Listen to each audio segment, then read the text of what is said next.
Welcome back to the channel. This is roasted red pepper hummus and tahini recipe. Alright, so you will be making the tahini first. You take 155 grams of sesame seeds, approximately until 275 degrees, till we have our nice golden specks of sesame seeds like this. Next, into your blender, you have 2 grams of salt and approximately 25 grams of sesame seed oil. Blend that for about 5 to 8 minutes. While that's doing its thing, roast your red peppers over a flame until brulee.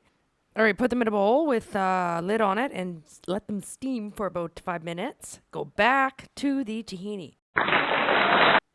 Alright, it's time to check out your roasted red peppers now. It's easy to take a knife, the back of a knife, and just sort of peel off the skins. They'll come off really nice. Take out the seeds and toss them directly into the blender with everything else for your hummus.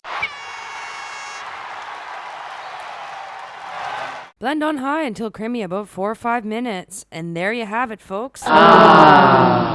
You have just made the freshest roasted red pepper hummus and tahini recipe on the internet.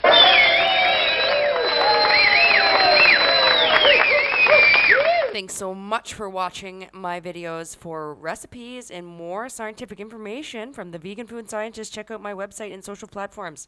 Please subscribe and like my content if that's the sort of thing that you're feeling. Alright guys, have a great day and keep it vegan, y'all.